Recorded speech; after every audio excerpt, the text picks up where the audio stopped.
No niin, morjes. Sä kuvaat meitä nyt vai? No joo, koska me ollaan tavallisia mehiä. Et ei kukaan Keskiluokkaisia, keski-ikäisiä ja keskipainoisia. Niin. Ja ei kukaan kiinnosta meistä muuta kuin meitä vaan. Ei. Siksi me nyt... Täysin turhia. No ei. Luusereita. No joo, kuka miten niinku suhtautuu, mutta ei kukaan kiinnosta niinku sen verran meistä, että tekisi joku filmi tai... Elokuva, dokumenttia. Valkoisesta, keski-ikäisestä, heterosta, lihaa syövästä miehestä. Katoava luonnonvara. Niin. Teillä Neuvostoliitossa ei ollut niin huonosti asia. Kuule, Matti, mutta mitä aikoja nykyään elätään? Et samalla lailla on rajat kiinni ja kuka tässä teissä käskyttää? Onks toi Kekkonen taas? Yritätkö sä niinku provosoida mut takaisin 80-luvulle, kun mä myin siellä sukkahousuja ja jenkkipurukumia ja... No, joo, eikö ne olivat mukavia aikoja, mutta nykyään se aika jo näyttää ihan samalta, että ei pääse yli rajaa. Et pitäisikö pohtia, että mitä tavara ostetaan? Ei kun ensin pitäisi suuri raha kaatua. Niin, no kyllä se kaattu, koska... Kapitalismin pitää loppua. Niin. Ja sitten päästään tilanteeseen, että jenkkipurkalla ollaan kuningas ja Marlboro-tuppakalla saa pillua. Kyllä se ryhtytään sinne päin, että se kapitalismi kaattu, koska kaikki menee konkurssi pikkuhiljaa ja sitten valtio alkaa päättää, että kenelle annetaan tukea ja kenelle ei. Että se sosialismi... Minun mielestä se on hyvä. Minun mielestä korona on hyvä.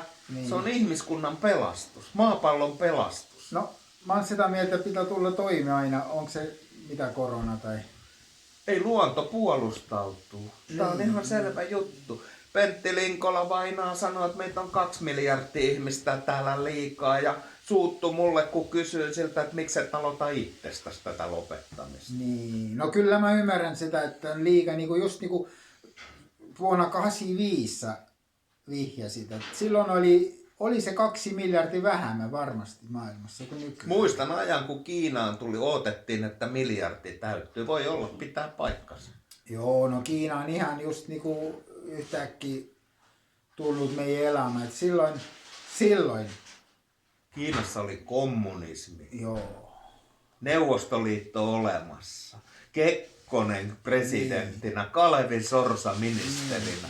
No, vienti veti ja elämä oli hienoa ja Virossa sai käydä ryypättä kunnolla halvalla ja naiset oli kauniita ja elämä hymyili. No naiset on edelleenkin kauniita, se on ehkä mitään jäänyt, mutta jo Brezhnevistä on kyllä liikaa. Minä on vähän eri mieltä tuosta virolaisen naisen kauneudestakin, että kapitalismi on perseet kasvattanut myös Tallinnassa.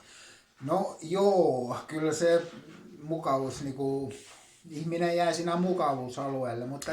McDonald's, kato, joo, ei se on ihan saatanasta. Reidet kasvaa ja... Joo, se on ihan saatanasta, sellainen sartellibaari, se olisi niinku ihan jees. Musta leipä ja sartelli. Kyllä. Ja se, että nimenomaan Otsi ainoastaan 2 kertaa viikossa kävisi siellä ja se olisi niinku virolaisille länteen ikkuna. Niin, ikkuna Eurooppaan. Niin. Että parasta aikaa eli minä silloin. Niin, mutta mitäs me nyt nykyään ruvetaanko ostamaan jotain? Ei nyt on kaikki on olemassa. Virossa 10% talouskasvu koko aika.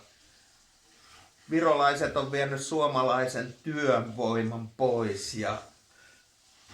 No niin, mutta joo, ei vaikka mulla on vähän semmoista nostalgiaa, kun mä olisin niinku siellä vuonna 1985, mutta raja toisella puolella, kun nyt, että mä katselen sinne päin ja ei pääse millään. Mutta joo, se on näin. Mutta sinähän olet aito Neuvostoliiton lapsi. Niin. Uljaan sosialismin tuotos. Kiitos.